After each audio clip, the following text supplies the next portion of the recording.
ನಿಮ್ಮ ಮತ್ತೆ ಹನುಮಂತ ಅವರ ಜುಗಲ್ಬಂದಿ ಬಗ್ಗೆ ಕೇಳೋದಾದ್ರೆ, ಮಾಮ ಮಾಮ ಅಳಿಯ ಅಳಿಯ ಅಂತಿರ್ತಾರೆ. ಈ ಮಾಮ ಮತ್ತೆ ಅಳಿಯನ ಒಂದು ಬಾಂಡಿಂಗ್ ಬಗ್ಗೆ ಹೇಳೋದಾದ್ರೆ, ಸರ್ ಮಾಮ ಮತ್ತೆ ಅಳಿಯನ್ ಬಾಂಡಿಂಗ್ ಬಗ್ಗೆ ಮಾತಾಡಕ್ಕೆ ಪದಗಳೇ ಇಲ್ಲ ಸರ್. ಅವ್ನು ಯಾವ್ದಿದ್ರೆ ನನಗೆ ಅಳಿಯನೇ ಸರ್ ಹನುಮಂತು. ಅವ್ನ ಅಳಿಯನಾಗೆ ನೋಡಕ್ ಇಷ್ಟಪಡ್ತೀನಿ ಸರ್ ನಾನು. ಅದೇನೋ ಗೊತ್ತಿಲ್ಲ, ಬಂದ 2ನೇ ದಿನಕ್ಕೆ ಮಾವ ಅಂತ ಪ್ರಾರಂಭ ಮಾಡ್ದ. ಅದವನ ಮನಸ್ಸಲ್ಲಿ ಯಾವ ಉದ್ದೇಶದಿಂದ ಮಾಡೋದೋ ಗೊತ್ತಿಲ್ಲ. ಬಟ್ ಅವ್ನು ಕರೆಯೋದ್ರಲ್ಲಿ ಒಂದು ಪ್ರೀತಿ ಇತ್ತು ಸರ್. ಪ್ರೀತಿಯಿಂದ ಯಾವತ್ತೂ ನನ್ನ ಮಾವ ಅಂತಾನೆ ಕರೆಯೋನು ಅವನು. ಮತ್ತೆ ಅವನು ಏನೇ ಮಾತಾಡಿದ್ರು ಕೂಡ ಅವನು ಆ ಮುಗ್ಧತೆ ತುಂಬಾ ನೀಟಾಗಿ ಕಾಣಿಸ್ತಾ ಇತ್ತು ಕಣ್ಣಿಗೆ.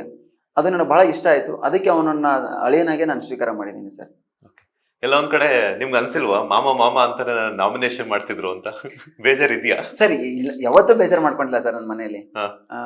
ಸರ್ ಹೇಳಿದಾಗ, ಸುದೀಪ್ ಸರ್ ಹೇಳಿದಾಗಲೂ ಕೂಡ ಮಾವ ಅಂತಾನೆ ನಾಮಿನೇಟ್ ಮಾಡ್ತಾನೆ, ಮಾವ ಅಂತಾನೆ ಕಳಪೆ ಕೊಡ್ತಾನೆ. ನನ್ನ ಜೊತೆಗೆ ನನ್ನ ಪಕ್ಕದಲ್ಲೇ ಕೂತ್ಕೋದಿದ್ದ ನನಗೆ ನಾಮಿನೇಟ್ ಮಾಡಿದ್ರೆ ನನಗೇನು ಬೇಜಾರಾಗ್ತಿಲ್ಲ ಸರ್.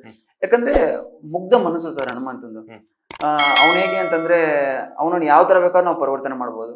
ಬಟ್ ಅವ್ನು ಆಗಲ್ಲ ಸರ್. ಅವ್ನಿಗೆ ಏನ್ ತಿಳಿದಿದೆ ಅದನ್ನ ಮಾತ್ರ ಹೇಳ್ತಾನೆ ಸರ್ ಡೈರೆಕ್ಟ್ ಆಗಿ.